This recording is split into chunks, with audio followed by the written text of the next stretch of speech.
Hi, everybody. I'm here with Stu Hazell, who's going to be talking to us about recruiter enablement. So, Stu, thanks for taking the time to join me and give us a quick introduction to you. Pleasure, Adam. Stuart Hazell, or Stu, based in Workday, and have been here for about 16 months now. I am the Global Director of Talent, Brand and Marketing here at Workday, which means we're all encompassing across recruitment marketing, employer branding, all channels, from career website through to reputation management, through to email nurture, through to paid advertising, event management, and everything in between. So we've got a fantastic culture here, and I've got the privilege of being one of the many storytellers in our talent, brand and marketing team of showcasing that to the right talent. Brilliant. Okay. So you've got a particular angle about this overall subject of recruiter enablement. So from the talent brand kind of vantage point. So what's recruiter enablement from your perspective? I mean, obviously, I think people will say generally it's making sure that recruiters essentially have everything they need in their arsenal, and are being upskilled in things that they aren't aware of that can enhance their arsenal as recruiters as well. I think on top of that, there's the things that they can do, but it's also good for them to have knowledge and context of other things. So sometimes it's about educating them on things that they aren't necessarily going to pick up and use that are tangible, but could have a knock-on effect to their world. So even in talent, brand and marketing, us telling our story to them, we've just literally launched some team pages on our career website, which isn't, it's not groundbreaking. However, it's super important, and we've just launched a sales, a pre-sales, and a corporate functions team pages, and they now know that this is lead generation through our talent community signups on those pages, and there's talent pools they can go into our CRM and actually go and grab. Now that's super 101 recruitment and talent community. However, it's things like that are touch points that can be launched them in enablement ways. We've just done it through our colleague who literally has just recorded a 4-minute video on Canva of how to go in and do that, and that's gone onto the TA Global Slack channel now. So I think as well, recruitment enablement comes in different forms. It could be formal training, it could be little updates like that in terms of communication, or it could be learning work streams. It could be landing technology with them. It could be landing strategy with someone so they actually understand the direction of where TA is going as a function. It's so broad, it's hard to kind of pinpoint, but I think just giving those examples, it can be as big, as broad, as small, as wide as it needs to be, really. Yeah. No, I agree. It is a wide subject. And one of the things that I believe is that as technology and channels evolve, the job of a recruiter is becoming progressively more marketing led. Yeah. So they need to use content assets, and they need to use wording and things like that a lot more. How do you go about thinking about equipping them with all the different things that they need for the different unique scenarios that they're in?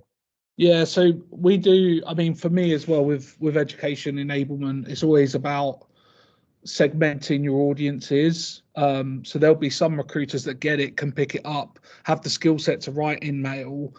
So they might need a certain level of education, whereas there might be some new beginners, they may have crossed over into recruiting, or they're new to the industry.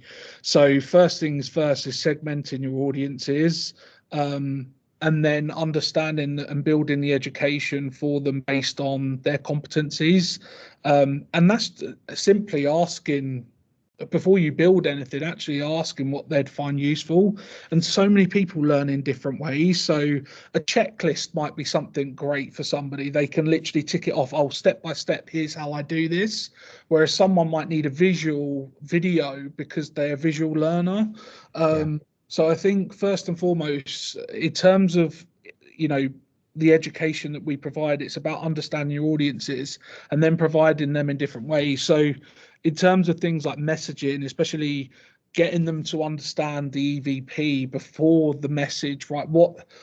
What's the why behind we even are approaching talent? How do we universally talk about our culture here at Workday? And that's why we launched our Employer Brand Academy training in the back end of October, and before the end of 2023, we had 100% adoption of the training, which is fantastic.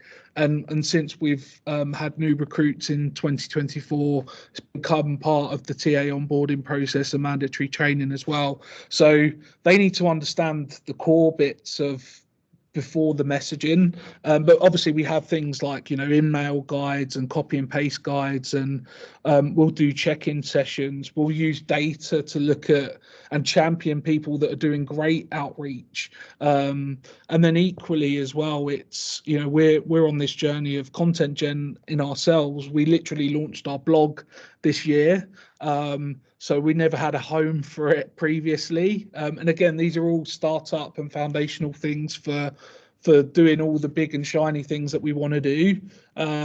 So even asking them, what's the conversations or knowledge gaps or myth busters that you actually have out with talent? How can you take the questions that they're speaking to candidates about and turn that into content? So it's getting them involved, I think, and then enabling them around the content that can be produced. And then we're at the stage now where we've got the volume, and we're actually looking to launch in this quarter a bit of a content repository that will be taxonomized. So if I'm in sales, let's have a look at just the sales content.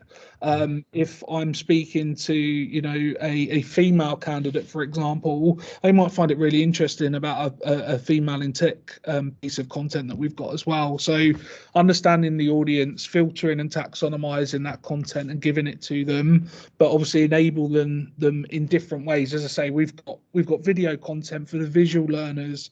We've got more people who are operational, like checklists and things like that, or cheat sheets. So it's just making sure as well, it's not one size fits all. People learn in different ways, I think, is an important thing to reflect on as well. Oh, it really is. And I mean, if you think about the concept of like nurturing sales leads or nurturing candidate leads, candidates have all got preferences for how they want to learn, and so it would be the same if you're enabling your recruiters. You need to accept that too. And the more flexible, I think, different ways you can enable them, the more effective it's going to be. Yeah. You've just described what I think sounds like a very sophisticated way of enabling recruiters with all sorts of different content assets and things like that. One of the questions that came into my mind was like a next step for that, and I'm interested to know if you've done it or if it's like on the agenda, would be for a company like Workday. Presumably you'd be pretty regularly tapping up people who work for things like Salesforce or IBM or Ultimate Kronos Group or whoever it might be. So do you think about it in the context of, well, if the person's working for Salesforce, then the things that we've got to be able to offer at Workday as in the go-to-market area or in the engineering area or whatever it is, in comparison to that organization would be. So do you think about it like that in terms of the competitor analysis? Yeah, so that is definitely coming. So we've got we launched our EVP last year. Next year in FY25, so that's lived across the organization. We've hyper focused on internal activation. Yeah. Hence the academy training. We've done site experience stuff in terms of making sure it's real in these four walls. But now is the time to dig into that talent value prop piece. So to your point, you know, if we're speaking to sales talent from Salesforce or SAP or Oracle, which are obviously well-known competitors of ours, like what is our differentiator? And some of these will be different in different countries, right? We've got you know, a huge brand presence in North America, but as a global organization, the international market is a huge strategic imperative opportunity for us in terms of growth. So absolutely right, we're on that journey. I can't say we're there right now, but the talent value prop work will enable that. And I think that's crucial in terms of having those conversations. For me, it's, you know, get the team educated, talk about that education, and then even like start to practice it out in market and get that feedback, and then you start to get your champions around that. So I think the more that we can get recruiters looking at it from those angles, doing that market analysis and really finding out what those USPs are, that can also come back into the TVP work, because it's, you know, it's a joint responsibility. You know, recruitment's everyone's job, as we say. So yeah. Stu, I absolutely love it. And I would love to deep dive about 10 different aspects of things that you said.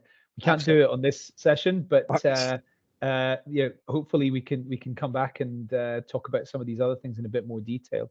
But what you're doing sounds amazing, and I'm going to be encouraging everybody to take a listen to this for like the art of the possible for their organizations. So we're on our own journey as well. So yeah, looking forward to learning from others. Thank you, Adam. Yeah. Okay. Thanks, Stu. All the best. Cheers.